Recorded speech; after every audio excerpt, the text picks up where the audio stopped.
อัสสลามุอะลัยกุมวะเราะห์มะตุลลอฮ์วะบะเราะกาตุฮ์ท่านผู้ชมที่รักทุกท่านจนถึงตอนนี้ก็ครบรอบ3ปีของสงครามกลางเมืองในซีเรียแล้วนะครับในช่วง3ปีที่ผ่านมามีผู้เสียชีวิตในซีเรียกว่า 146,000 คน1 ใน 3ล้วนเป็นประชาชนผู้บริสุทธิ์และเด็กโศกนาฏกรรมในประวัติศาสตร์ครั้งนี้ยังไม่มีทีท่าว่าจะสิ้นสุดซีเรียดินแดนที่เคยเป็นศูนย์กลางที่ยิ่งใหญ่แห่งหนึ่งบนหน้าประวัติศาสตร์อิสลามและประวัติศาสตร์โลกก่อนหน้านั้นหลายยุคหลายสมัยนับตั้งแต่ยุคเริ่มแรกของอารยธรรมมนุษย์บัดนี้อยู่ในสภาพของเศษซากอารยธรรมบนกองศพของผู้บริสุทธิ์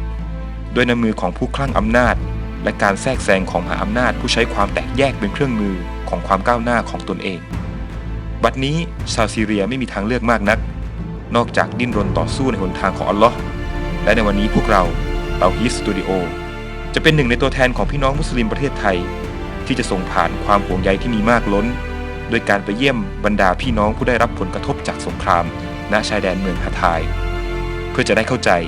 และถ่ายทอดให้พี่น้องทางบ้านรู้ถึงสถานการณ์และตระหนักถึงบททดสอบของพวกเขาที่ต้องพบเจออย่างแท้จริงครับ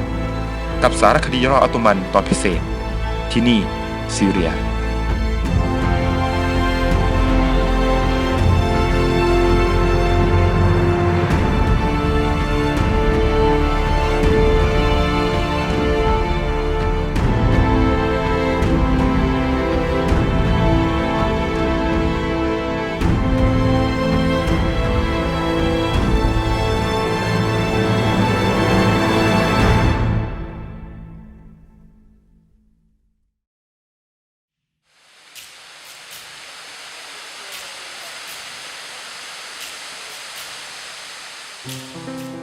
วันนี้เราจะออกเดินทางตั้งแต่เช้าเพื่อเดินทางไปยังค่ายผู้ลี้ภัยชาวซีเรียในจังหวัดฮาทายนะครับโดยมีความคาดหวังที่จะนำเงินบริจาคจากพี่น้องมุสลิมชาวไทยไปให้กับผู้ลี้ภัยโดยตรงผู้นำทางของพวกเราในวันนี้มาจากหน่วยงานที่ชื่อว่าอันซอรซึ่งเป็นหน่วยงานหนึ่งของพรรคร่วมรัฐบาลหรือพรรคซาดะห์ปัจจุบันก่อตั้งขึ้นมาเพื่อช่วยเหลือผู้ลี้ภัยทุกๆคนโดยไม่แบ่งแยกซึ่งผู้นำทางของพวกเรามี3คนนะครับหนึ่งในนั้นก็คือผู้ว่าราชการจังหวัดซึ่งเป็นหัวหน้าพรรคร่วมรัฐบาลพรรคหนึ่งถือว่าเป็นเกียรติอย่างยิ่งที่พวกเราได้มีโอกาสได้รับการต้อนรับจากบุคคลผู้ทรงคุณวุฒิเช่นนี้และเนื่องจากตอนนี้เราอยู่ใกล้ชายแดนซีเรียมากแล้วนะครับภาษาที่ผู้นำทางของพวกเราและทุกๆคนที่เราจะไปเจอในวันนี้จะเป็นภาษาอาหรับซะส่วนใหญ่เราจึงได้รับเกียรติจากบังชุกรีผู้ร่วมเดินทางผู้ชำนาญภาษาอาหรับที่เดินทางกับพวกเรามาตั้งแต่ทริปแรกๆเลยนะครับช่วยเป็นล่ามในการติดต่อสื่อสารกับทุกๆคนในวันนี้1วันเต็มๆระยะทางจากอันทาเกียจนถึงค่ายผู้ลี้ภัยฮาทายนั้นเป็นระยะทางไกลพอสมควรครับระหว่างทางเราก็ได้ขับรถผ่านบรรยากาศเมืองใหญ่ในแบบอนาโตเลียมีภูเขาหินสูงเป็นฉากอยู่เบื้องหลังบรรยากาศเมืองมีความผสมผสานระหว่างความเป็นเมืองเก่าและใหม่พวกเราถือโอกาสนี้กดเงินที่จะนำไปบริจาคเพื่อพี่น้องชาวซีเรียครับแต่กว่าจะกดเงินได้ก็ทุลักทุเลพอสมควรเพราะเงินที่กดมาก็ไม่ใช่น้อยๆต้องกดจากตู้ ATM กันหลายธนาคารและด้วยความประสงค์ของอัลเลาะห์ทุกอย่างก็ผ่านไปอย่างราบรื่นเงินบริจาคที่เราได้รวบรวมมาจากพี่น้องชาวไทยก็พร้อมแล้วครับระหว่างทางเราก็ได้มีโอกาสคุยกับท่านผู้ว่าและผู้ช่วยเกี่ยวกับมูลนิธิอานาดูลูและพรรคการเมืองที่ท่านสังกัดอยู่ว่ามีความเป็นมาอย่างไรบ้างมีเป้าหมายและพันธกิจเช่นไร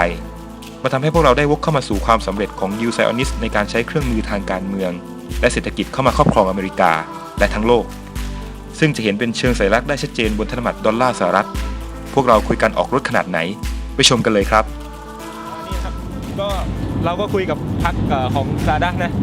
คนของพรรคนี่เขาบอกว่าเนี่ยอุดมการณ์ของเขาเนี่ยคงคล้ายๆกับที่อยู่ในบัตรนี่แหละในธนบัตรของดอลลาร์เนี่ยครับซึ่งในธนบัตรตัวนี้เนี่ย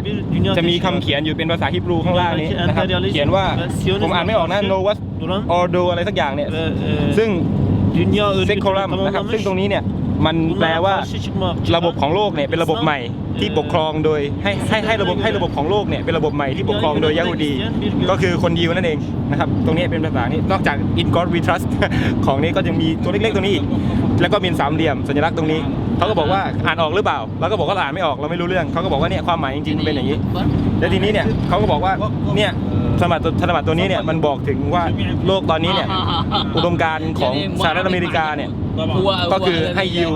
กับประเทศสหรัฐเนี่ยเป็นพันธมิตรกันแล้วก็ปกครองโลกว่าง่ายๆนะครับทีนี้เขาก็มีอุดมการณ์แบบเดียวกันแต่เขาจะเปลี่ยนตัวนี้เป็นชาริอะห์เป็นกฎหมายอิสลามแต่เนื่องจากเขาบอกว่าเขาเป็นพรรคที่ใช้อุดมการณ์ แบบชาริอะห์หรืออุดมการณ์อิสลามอย่างจริงจังเหมือนกันนะครับ เนื่องจากเราต้องรอการตอบกลับจากหน่วยงาน IHH หรือ IHH ซึ่งย่อมาจาก Humanitarian Relief Foundation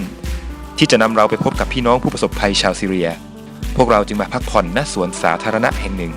หรือที่เราเรียกว่าอินิเช่ซึ่งเป็นสถานที่พักผ่อนหย่อนใจสไตล์ตุรกีมีส่วนประกอบเป็นน้ำตกทะเลสาบเล็กๆต้นไม้นกน้ำห่านเหมือนกับเป็นการจำลองธรรมชาติย่อมๆเลยทีเดียวครับพวกเราก็ได้ถือโอกาสนี้ถ่ายภาพกับมูลนิธิอนาดูลูไว้เป็นที่ระลึกอีกด้วยคนซีเรียที่ลี้ภัยไปอยู่ในต่างประเทศมีส่วนมากอยู่ใน3ประเทศก็คือมีตุรกีมีเลบานอนแล้วก็มีจอร์แดนแต่ประเทศที่คนลี้ภัยไปอยู่มากที่สุดก็คือในตุรกีตัวเลขที่ลงทะเบียนอย่างเป็นทางการก็คือ 70,000 คนแต่ว่าตอนนี้โดยประมาณคนที่มาลี้ภัยอยู่มีอยู่ประมาณ1 ล้านคนจริงเหรอ1 ล้านคนประมาณ1 ล้านคนแล้วส่วนใหญ่เนี่ยเขาเข้ามาทำงานมีงานทำหรือเปล่าก็คิดว่าถ้าก็บอกว่าลงทะเบียนอย่างเป็นทางการก็คือมาอยู่ในแคมป์นี้ใช่ไหมแต่ว่าอย่าที่ข้ามมาอยู่กับเพื่อนมาอยู่กับญาติมาอยู่อะไรนั้นคงมีมากกว่าใช่ที่เขาประมาณกันว่าประมาณ1 ล้านคนตอนนี้อยู่ในทุกที่โอ้สงครามนี่เอาคนหนีมาเป็นล้านเลยนะทั้งที่รวยทั้งที่จนหนีหมดไม่ใช่เล่นๆเลยครับตั้งแต่การเดินทางจากอาดานามาจนถึงอันทาเกียเราจะได้เห็นมาสคอตของบุคคลผู้หนึ่งมาตลอดรายทางณอินิเช่แห่งนี้เราก็ได้เห็นเขาอีกเช่นเคยครับเขาผู้นี้คือนัสรุดดีนมาสคอตของท่านจะเป็นรูปท่านขี่ลาหันหน้าตรงกันข้ามกับปกติซึ่งเป็นสัญลักษณ์ที่บอกว่าท่านเป็นคนเฉลียวฉลาดคิดนอกกรอบกลับหัวกลับหางบรรยากาศของอินิเช่เป็นอย่างไรเรามาชมกันเลยครับเห็นคนเป็นมาสคอตคล้ายๆกับเป็นคนขี่หลังลากับหัวอยู่นะครับแล้วเราก็เห็นเนี่ยสัญลักษณ์ตัวนี้เนี่ยมาเป็นเวลานานแล้วนะครับที่โดมต่างๆที่อยู่ในตุรกีนะฮะเราก็ถามเขาว่าเนี่ยมันคืออะไรนะครับทำไมก็ต้องหันหลังกับหัวกับลาอย่างนี้นะครับแล้วก็เห็นเยอะมากเป็นสัญลักษณ์เลยทีเดียวนะครับซึ่งเราก็ได้ความมาว่าเนี่ยคนนี้เนี่ยครับก็คือเชคนัสรุดดีนโฮจานะครับซึ่งมีชีวิตอยู่ในศตวรรษที่13ก่อนการกำเนิดของออตโตมันด้วยซ้ำนะครับทีนี้ถามว่าทำไมเขาต้องนั่งหันหลังแต่เขาก็มีเรื่องเล่ากันว่าเชคนัสรุดดีนคนนี้เนี่ยเขาบอกคนมาถามเขาว่าทำไมถึงนั่งหันหลังเวลานั่งลาเขาบอกว่าฉันเนี่ยนั่งลาแต่ฉันไม่ตามลาเขาบอกว่าคนนี้เนี่ยเป็นคนที่มีสติปัญญาวิธีคิดเขาเรียกว่ามีฮิกมะมีวิธีคิดที่ผิดแปลกมีวิธีคิดที่นอกกรอบกว่าคนอื่นทั่วๆไปเหตุผลที่มีมาสคอตของท่านเนี่ยเต็มเมืองเลยนะครับเนื่องจากคนตุรกีเนี่ยก็ให้ความเคารพท่านและยกย่องท่านเป็นเชคผู้มีความรู้สูงคนหนึ่งเรื่องเล่าที่ผมเล่าเนี่ยเป็นเรื่องตลกขบขันแต่ความจริงแล้วเนี่ยท่านทำหน้าที่เป็นผู้พิพากษาเป็นครูแล้วก็เดินทางไปให้คำตอบในเรื่องศาสนากับ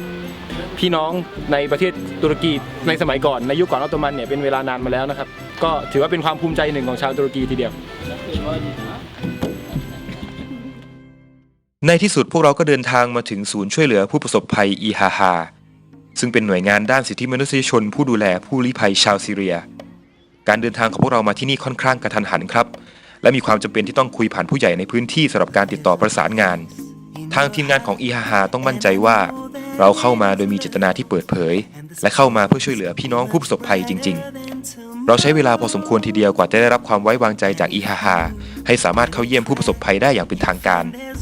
ครับตอนนี้เราก็เดินทงมาถึง IHH แล้วนะครับซึ่ง IHH เนี่ยเป็นหน่วยงานที่ช่วยเหลือทางด้านมนุษยชนนะครับกับผู้ลี้ภัยชาวซีเรียนะครับแล้วก็ตรงนี้จะเป็นออฟฟิศของ IHH นะครับก็ IHH เนี่ยก็จะเขียนเป็น stand for นะครับก็คือ The Foundation for Human Rights and Freedom and Humanitarian Relief นะครับก็คือเป็นหน่วยช่วยเหลือบรรเทาทุกข์นะครับตอนนี้เราก็รอผู้ใหญ่ที่ทำงานอยู่ที่นี่นะครับเขาคงคุยกันว่าเราเนี่ยสามารถที่จะเข้าไปดูบรรยากาศช่วยเหลือบริจาคแล้วก็ถ่ายทำในค่ายลี้ภัยได้หรือเปล่านะครับก็เรารอความหวังเราจิตใจของเราเนี่ยมีความหวังอยากจะเข้าไปเยี่ยมพี่น้องของเราข้างในมากๆเลยจากการพูดคุยกับอีฮาฮาเราได้ทราบว่าเราจะไม่สามารถเข้าไปเยี่ยมผู้ประสบภัยในค่ายฝั่งซีเรียได้โดยตรงเนื่องจากรถที่ใช้ในการขนส่งทั้ง3คันยังคงติดอยู่ในฟากของซีเรียอย่างไรก็ตามเราจะมีโอกาสได้เข้าไปเยี่ยมโรงพยาบาลของบรรดาผู้ลี้ภัยแทนระหว่างการพูดคุยพลางดื่มน้ำชาทำความรู้จักกับทีมงานของอีฮาฮา ทางหัวหน้าศูนย์ก็ได้อธิบายภาพรวมของสถานการณ์ความไม่สงบในพื้นที่ดังนี้ครับ معسكر مخيم โอเคมุขยม فيها الناطقين تقريبا بين 10,000 و 15,000 شخص في المخيم ที่แคมป์ที่อัตมาเนี่ยจะมีชาวลี้ภัยอยู่ประมาณ 10,000 ถึง 15,000 คนที่อยู่แคมป์นี้นะ والقاع هذه القرية قاع. أيضا فيها مخيم فيها 4,000 شخص ที่หมู่บ้านกอฮะเนี่ยจะมีคนลี้ภัยอยู่ประมาณ 4,000 คน ค่ายผู้ลี้ภัยสงครามในแถบนี้มี 3 ค่ายครับ อยู่ที่เมืองอัตุมะห์เมืองกอฮะและระหว่างเมืองทั้งสอง โดยณเวลานี้จำนวนผู้ลี้ภัยรวมทั้ง 3 ค่ายมีปริมาณมากกว่า 20,000 คนจำนวนมากลี้ภัยมาจากอาเลปโปเมืองหลวงของประเทศซีเรีย ภาพรวมของสงครามคือฝ่ายต่อต้านรัฐบาลหรือที่เราเรียกว่ามูจาฮิดีนมีกำลังที่เข้มแข็งอยู่แถบชายแดนตุรกี หรือทางตอนเหนือของซีเรีย เช่นในเมืองอิดลิบเป็นกองกำลัง Free Syrian Army หรือกองกำลังฝ่ายต่อต้านถึง90%ส่วนในเมืองฮาเลปหรือที่รู้จักกันในชื่ออาเลปโปเป็นกองกำลังของฝ่ายต่อต้านถึง70%เมืองฮามามีกองกำลังฝ่ายต่อต้านประมาณ60%จากเมืองฮาเลปถึงเมืองฮามาจะมีกองกำลังมุจาฮิดีนที่แข็งแกร่งที่สุดอย่างไรก็ตามเมื่อลงมาทางตอนล่างคือตั้งแต่เมืองฮอมส์ถึงดามัสกัสกองกำลังส่วนใหญ่ยังคงเป็นรัฐบาลของบาชัรครอบครองพื้นที่ชายฝั่งทะเลไปถึงชายแดนตอนใต้ซึ่งตามขอบเมืองเหล่านี้เองที่มีการต่อสู้อย่างรุนแรงอยู่ตลอดเวลา أردن وإيراق ก็คือประเทศเพื่อนบ้านของ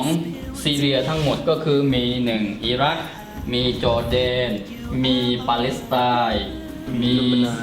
ลิบานอนแล้วก็มีตุรกี المساعدات تدخل أكثر من طرف تركيا แล้วก็การช่วยเหลือทั้งหมด أردن เข้ามาจากฝั่งตุรกีแล้วก็จากฝั่งจอร์แดน การให้เป็นสิ่งของเนี่ยดีกว่าการให้เงินอย่างหนึ่งนะครับก็คือการให้เงินเนี่ยเวลาที่เรามอบเงินให้กับประชาชนชาวซีเรียเนี่ยเขาทาง ISH เนี่ยกลัวว่าเวลาเขาได้เงินไปแล้วเนี่ยมันจะติดนิสัยกลายเป็นนิสัยแบบว่ารอรับเงินเพราะว่านิสัยของคนทั่วไปเวลาได้เงินก็จะบอกว่าเราจะต้องการเงินและเวลาเอาสิ่งของไปให้เขาจะไม่รับสิ่งของและเนื่องจากเขาสามารถซื้อของได้ทีนี้เราก็เลยบอกว่าการช่วยเหลือที่ดีที่สุดเนี่ยก็คือการให้สิ่งของที่จำเป็นดีกว่าการที่ทำให้คนรอเขาเรียกว่ากระดิกเท้ารอเงินเนาะนะครับแล้วก็ช่วยเหลือในด้านที่เกี่ยวข้องกับเรื่องงานเรื่องของการหางานให้อย่างนี้จะดีที่สุด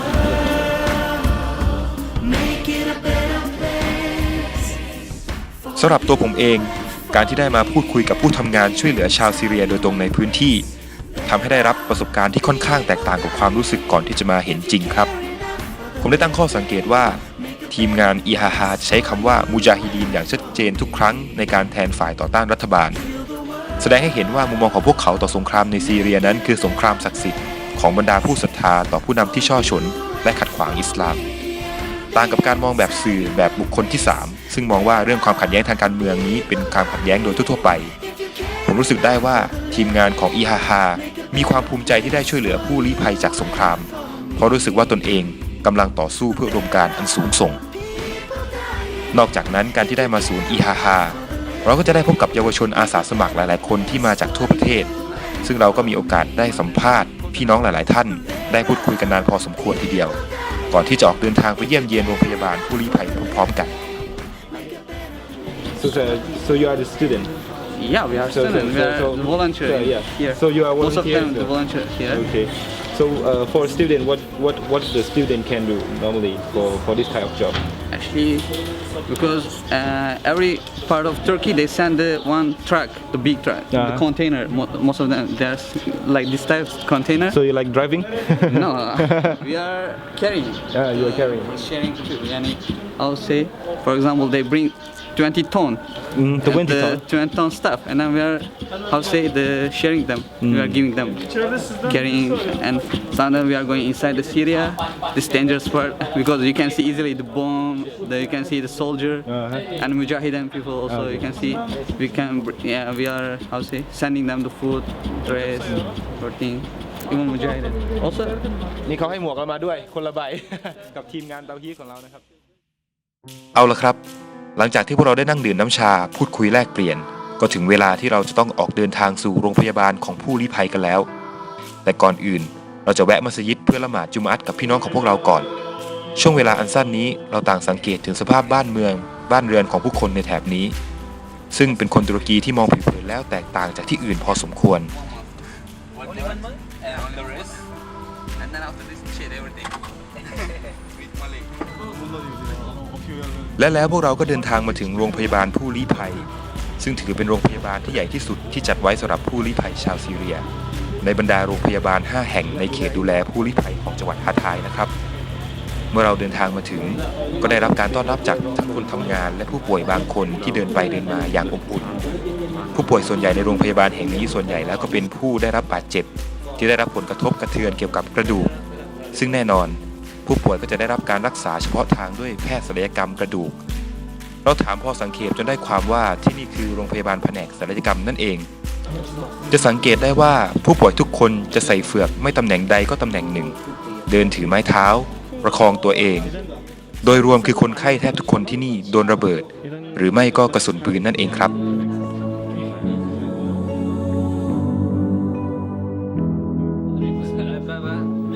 إصابة ايوه يدا رفيق เพื่อนนี่โดนยิงด้วยรถถังในแขนขาดโดนยิงด้วย So you are also ถามว่าไหนนะว่าเขาอยู่ในกลุ่มผู้ต่อสู้ได้หรือเปล่า هل أنت يعني في مجاهدين أو بس يعني لا مجاهدين في مجاهدين ก็อยู่ในกลุ่มผู้ต่อสู้معارض مع بشر نعم ما شاء الله So ให้เล่าให้ฟังหน่อยว่าบรรยากาศ ممكن يعني تخبر يعني ماذا حدث في بعد مسافة أيوة 100 متر أيوة دبابة أيوة أنا بكلاشين جنود في الأرض أها أنا كلاشينكوف كلاشينكوف أوكي ثم دبابة مدفعية أيوة تضربني ولكن كنت ألبس درع درع أيوة عند درع أيوة قذيف الدبابة بومبا هنا ثم انفجرت أيوة الحمد لله طار بالهواء أي يعني مسافة يعني 100 متر بس 100 متر أيوة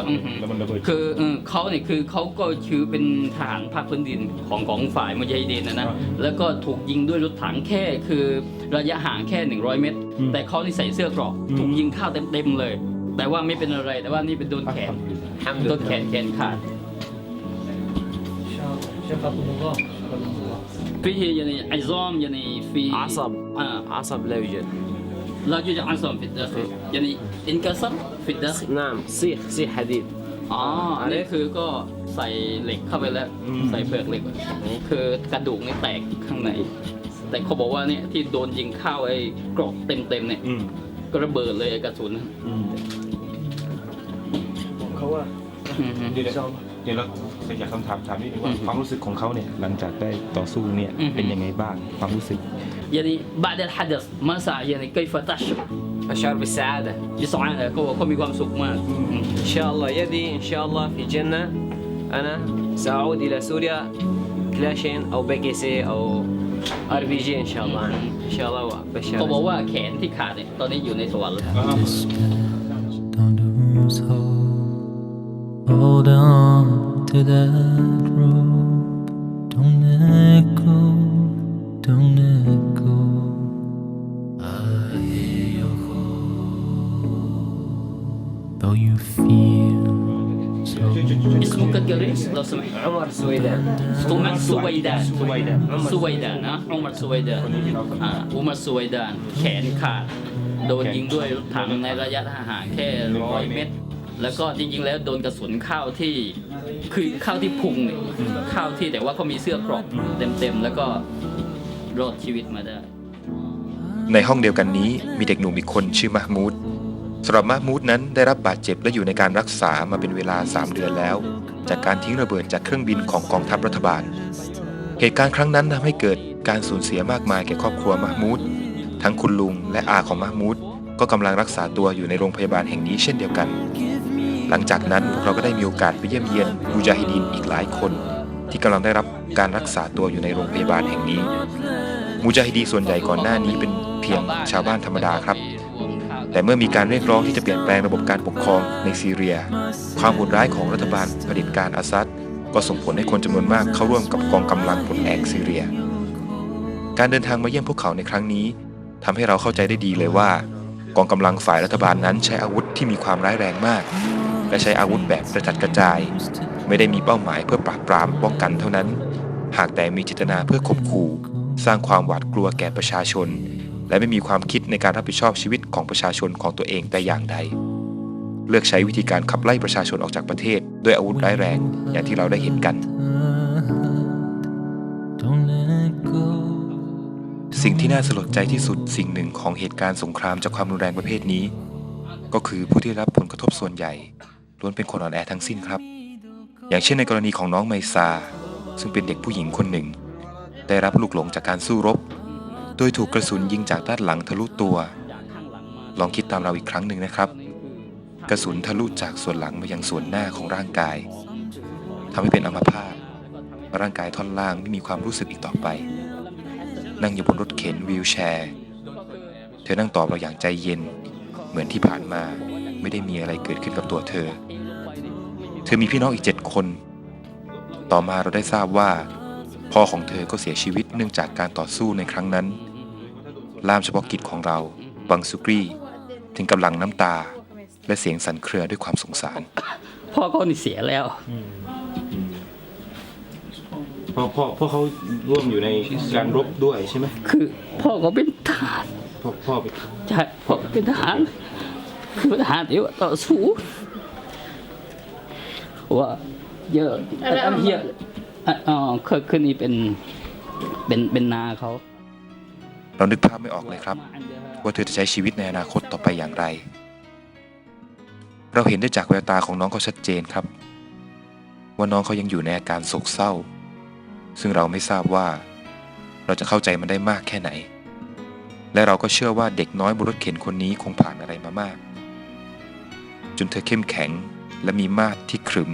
อย่างที่เราได้เห็นในทุกวันนี้ There's no fear in my heart, got nothing left to lose. I saw my loved ones die. Oh, I swear that I won't give in. By God, you'll never win. I'll fight for what's right. Nothing. นอกจากน้องไมซาแล้วเราก็จะได้เห็นว่าโรงพยาบาลแห่งนี้ยังมีผู้บาดเจ็บที่เป็นผู้หญิงอีกจำนวนมากครับเราเดินไปเยี่ยมตามวอร์ดหรือห้องคนไข้ไปเรื่อยๆบางคนก็ทักทายบางคนก็ให้กำลังใจกันไปเราต่างรับรู้ถึงความอบอ้อมอารีของคนเหล่านี้อย่างไรก็ตามบรรยากาศของโรงพยาบาลแห่งนี้ก็ไม่ได้มีแต่ความโศกเศร้าเพียงอย่างเดียวในขณะเดียวกันพวกเราทีมงานก็สัมผัสได้ถึงความหวังและทัศนคติเชิงบวกต่อโลกของผู้ป่วยจากรอยยิ้มที่ดูไม่ท้อแท้ของผู้ป่วยบางคนถึงแม้จะผ่านประสบการณ์อันเจ็บปวดมามากก็ตามยกตัวอย่างเช่นน้องนิดอนดารูดอายุ13 ปีผู้ที่มีแววตาและรอยยิ้มแจ่มใสทั้งที่ขาทั้งสองข้างนั้นดามด้วยเหล็กซึ่งเป็นผลมาจากระเบิดลูกหลงขณะวิ่งเล่นอยู่ในสนามหญ้าหน้าบ้านของตนเองหากพวกเราลองคิดไปพร้อมๆกันนะครับลองนึกภาพดูว่าในวันที่เราหรือลูกหลานของพวกเรากำลังวิ่งเล่นอยู่อย่างมีความสุขและที่แห่งนั้นเกิดระเบิดขึ้นเราสูญเสียคนที่เรารักในสถานที่ที่เราคุ้นเคยที่เราและลูกหลานของเราได้ทำกิจกรรมประจำวันอย่างมีความสุขตลอดมาแต่ณวันนี้ที่เหล่านี้กลับไม่เหลือความสนุกและความปลอดภัยอีกต่อไป ก็เสียชีวิตไปแล้ว كمان جوز أختي وابن أختي كمان كانوا معه زوجته استشهد. زوج أختي أيوة وابن أختي أيوة استشهدوا كمان كانوا معه จากเมืองไหนนะ من أي منطقة؟ معرة النعمان นอร์แมน معرة النعمان مارين نومان أوكي. عمل له هيك عمل له ما شاء الله ما شاء الله هذا اجرون كله سياق وهذيك اجر السياق كل سياق بالداخل ก็เนี่ยคือเสริมเหล็กทั้งนั้นเลยيعني عظام كله هلا صار له هون شهرين الآن أصبح شهرين أيوة. يعني كان صاروخ يسقط في مزرعة ايوه อ๋อคือชื่อถามชื่อคือระเบิดมาตกในไร่ของเขาไงแล้วก็เด็กก็วิ่งเล่นก็โดนไปแล้วก็ اسمه اسألوا انت เอ้ اسألوا ถามก็เลยบอกถามก็เลย What's your name اسمك كريم يا أخي What's your good name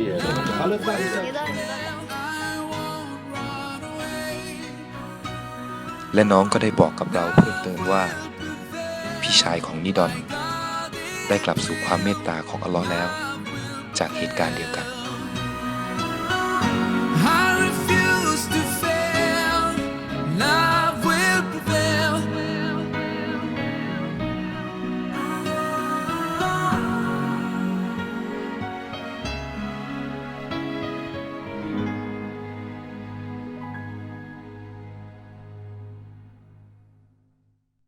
ก่อนอำลาโรงพยาบาลแห่งนี้เราก็ได้สัมภาษณ์นายแพทย์มุสตอฟานายแพทย์ใหญ่ที่ดูแลศูนย์แพทย์แห่งนี้อย่างคร่าวๆ เพื่อรับทราบข้อมูลครับ Surgeon, right? Specialist. Yeah, general surgeon. General surgery. Okay. From Aleppo. From Aleppo. Yeah, Halab. So you are working here or just interview to volunteer, like volunteer or? Yeah, we are working here for the patient of our country. It's it's near the borders of Syria. We receive the patient post operations. Post operation here. Yeah, here. Oh,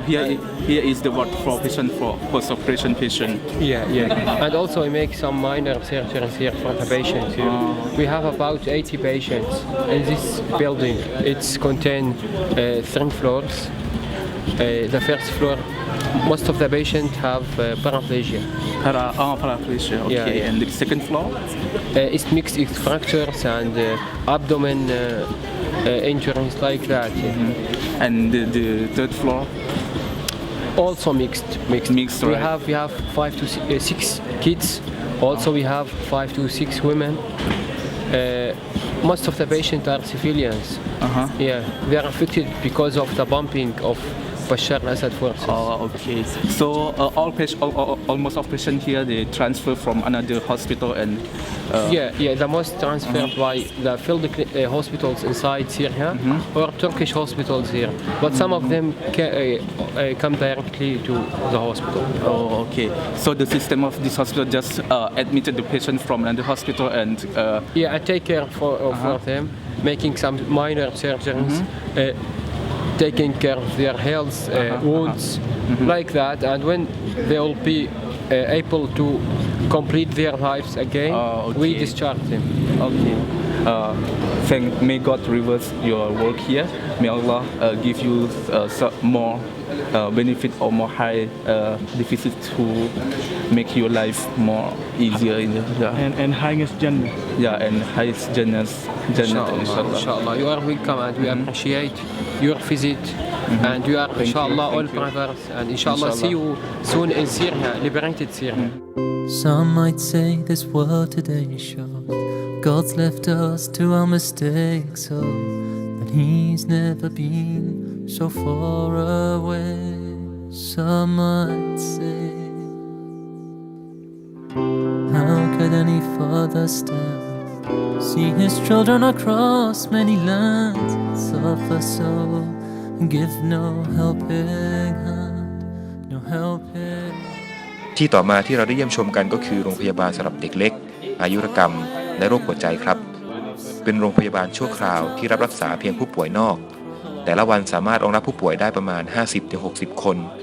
ก่อนหน้านี้ตึกที่เป็นที่ตั้งของโรงพยาบาลคือเป็นโรงแรมมาก่อน ซึ่งก็ได้ถูกเปลี่ยนมาเป็นโรงพยาบาลเนื่องจากเหตุการณ์ความไม่สงบนั่นเอง เป็นผลให้มีคนไข้จำนวนมากมาจากซีเรียที่ป่วยด้วยสาเหตุต่างๆ คนเหล่านี้มีความจำเป็นอย่างยิ่งที่จะต้องได้รับการรักษา ทางเจ้าของโรงแรมก็เลยเปลี่ยนโรงแรมของตัวเองให้เป็นโรงพยาบาลเพื่อรองรับคนไข้เหล่านั้น จากการได้รับฟังเรื่องราวของโรงพยาบาลจากหัวหน้าแพทย์ศูนย์เด็กเล็กทำให้เราได้ทราบว่าครอบครัวของท่านเองก็เป็นชาฮีดถึง 64 คน พวกเราทราบในทันทีว่าสภาพของการต่อสู้ที่คนเหล่านี้กำลังเผชิญนั้นมีความแตกต่างกับพวกเราอย่างสิ้นเชิง ในขณะที่แต่ละวันของพวกเรานั้นเป็นเรื่องของการเรียนและท่องไปในโลกชีวิตของพวกเขาทุกวันเป็นเรื่องของการทุ่มเทช่วยเหลือผู้ที่อยู่ใกล้ตัวและถึงขั้นต้องเอาชีวิตมาเสี่ยงตลอดเวลาภายใต้ความโหดร้ายป่าเถื่อนของมนุษย์ด้วยกันเอง أي مننا فلبين نحن قطاني أي صيام أي صح فنحن نعرف الظرف عندهم نعرف الظلم اللي عليهم เขาบอกว่าเนี่ยคือเขารู้ว่าคือ เหมือนกับเขารู้ว่าคืออะไรสภาพการเป็นอยู่ของมุสลิมในเมืองไทยโดยเฉพาะอย่างยิ่งในภาคใต้เขารู้ว่ามันยากลำบากยังไงเขาก็ทำงานในลักษณะนี้คือมันก็ยากลำบากมันไม่มีอะไรที่ว่าซัพพอร์ตเขาพอสมควร ก่อนเราจะจากลากับพี่น้องที่โรงพยาบาลเราก็ได้เข้าไปพูดคุยกับนายแพทย์ไซยิดอีซาผู้ที่ต้องรักษาคนไข้ในภาวะสงครามวันละมากมายหลายรายซึ่งส่วนใหญ่ก็เป็นเด็กเล็กเราได้ถามถึงภาพรวมทั่วไปของโรงพยาบาลที่นี่ในทำนองเดียวกันครับเรื่องราวของนายแพทย์ท่านนี้ก็ได้ผ่านความเจ็บปวดและการไล่ล่าฆ่าล้างเผ่าพันธุ์ในซีเรียมาเช่นเดียวกันท่านสูญเสียครอบครัวและต้องลี้ภัยมาอยู่ที่นี่ يعني أنا وسط تقريبا كم 10 ก็วันละ10 ถึง 15 คน โอ้นี่มันประมาณได้ดิ ใช่يعني زيادة يعني 5 أضعاف يعني تقريبا بسبب الظرف الإعلامي إيه صح يعني 40-50 طفل بالبيت صح بينما مثلا الآن عندنا والأمراض وبائية يعني فجائحات جارية فبينتشر بين الأطفال خاصة تكون الظرف فيها التعقيد صح يعني بهالصعوبة ก็เนี่ยคือมันพออยู่ในภาวะสงครามนะคือคนปกติก็ไม่สบายอยู่แล้ว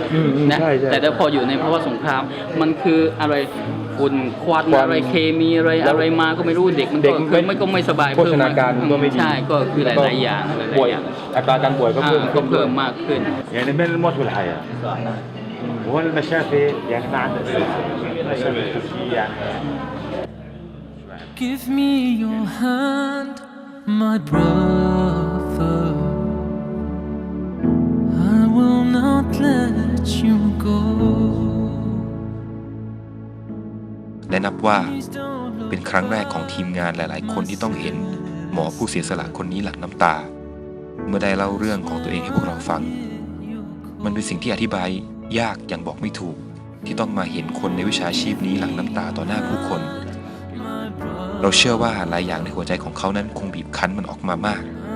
พวกเราได้แต่คิดว่าอดทนนะครับคุณหมอพวกเราขอดุอาให้อัลลอฮ์ตอบแทนท่านในสิ่งที่ดีที่สุดก็กบีรอัลซอกีร أصغر من شوي ก็น้องของเขาก็เพิ่งเสียไปเมื่อ2 เดือนที่ผ่านมา اختطفوه وقتلوه خلال ساعتين من دون لا تهمة ولا ذنب คือก็มีพวกทหารเข้าไปว่าคือลักพาตัวไปภายในแค่2 ชั่วโมงก็หมดบ้านแล้วก็ไม่รู้เอาไปฆ่าทิ้งที่ไหน بحوالي 45 رصاصة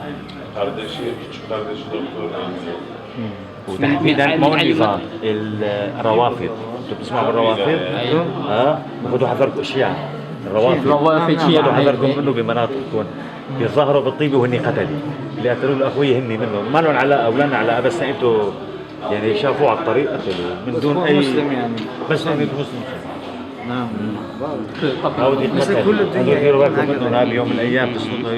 بيظهروا الطيبه وهن مجرمين قتلي عن تقريبا بغالبيتهم يعني ถ้าเขาเจอคือพวกนี้คือเป็นชีอะทั้งหมดถ้าเจอมุสลิมตรงไหนนะจับแล้วก็ต่อทิ้งเลยฆ่าเลยอ๋อนี่คือเขาต้องลี้ภัยมาเพราะว่าตามฆ่ากันแบบนี้เลยคือฆ่าล้างเผ่าพันธุ์กันเลยคือيعني إذا وجدوا أي سنة يأخذ اقتطاع ويأخذ على الطول مباشرة على الهوية إيران هذول اللي قتلوه إيرانيين لا أخوي إيرانيين الله يخليكم และแล้วก็ถึงเวลาที่เราจะต้องจากลาพี่น้องของพวกเรากันแล้วนะครับด้วยการสัมผัสประสบการณ์ที่อัดแน่นในวันนี้ทำให้การจากลานั้นเป็นเรื่องที่ยากลำบากใจแก่พวกเราเป็นอย่างมากช่วงเวลาที่เราจากมานั้นบรรยากาศยามเย็นเต็มไปด้วยเมฆหมอกอึมครึมภูเขาตระหง่านข้างหลังเราคอยอบอ้อมผู้คนในแถบนี้ไว้แม้ว่าความยากลำบากจะมาเยือนอย่างไม่มีสัญญาณใดๆก็ตามแต่บรรยากาศเหล่านี้แหละที่จะเป็นพยานให้กับพวกเขาเหล่านั้นในวันปรโลกอย่างแน่นอนการมาเยือนและการจากลาในครั้งนี้ยิ่งเหมือนกับเป็นการย้ำเตือนถึงความรู้สึกเจ็บปวดไม่โปร่งโล่งในใจของพวกเราเนื่องจากได้รับรู้สภาพความเป็นจริงของการต่อสู้ของเหล่าบรรดาผู้ศรัทธาพี่น้องของพวกเราเองบนความโหดร้ายที่เราคงจะไม่มีทางเข้าใจมันได้